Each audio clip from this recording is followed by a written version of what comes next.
Hi, welcome to this Gateway House podcast. Neelam, Chinese Premier Li Keqiang visited Africa last week where he toured Ethiopia, Kenya, Angola and Nigeria. During this trip, among his many economic priorities, you're of the view that repairing existing economic deals was also on the agenda. Can you expand on that? I think that there would certainly have been some difficulties perhaps in specific deals, but overall the problem has been that while the infrastructure that China builds in many African countries is welcomed and it's certainly a catalyst for economic growth. However, what is resented deeply is that China brings, with its financial investment, it brings its own labor force. So no employment is generated for local Africans.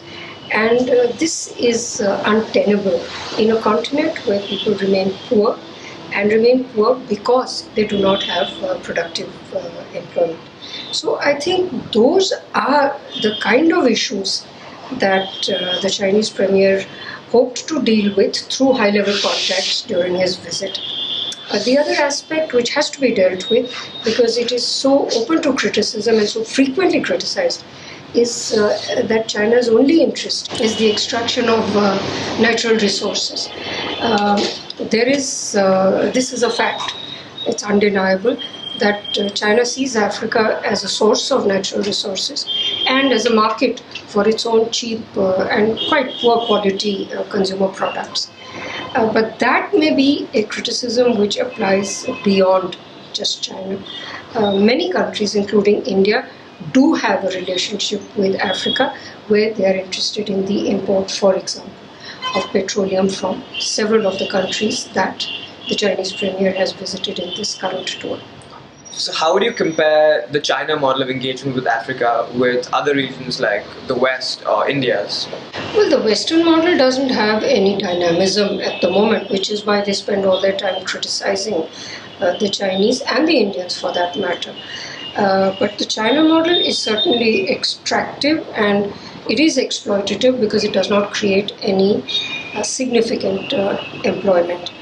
The Indian model is more focused on human resource development, and that is welcome. And we have shared our expertise in the IT area. We have also put in things like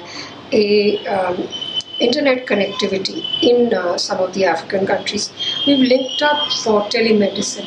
These are welcomed, and these certainly give India greater acceptability in the region. The European model was just colonial, and they continue to object to any new entrants. How would you rate compare India's engagement with the four countries that Premier Li Keqiang visited? Well, I would say that the Indian relationship is very good, but it's somewhat passive. We've had hardly any high-level visits to countries as important as Nigeria, Kenya, Ethiopia. These are big, important countries. They are large populations. These are expanding economies. We should be much more proactive.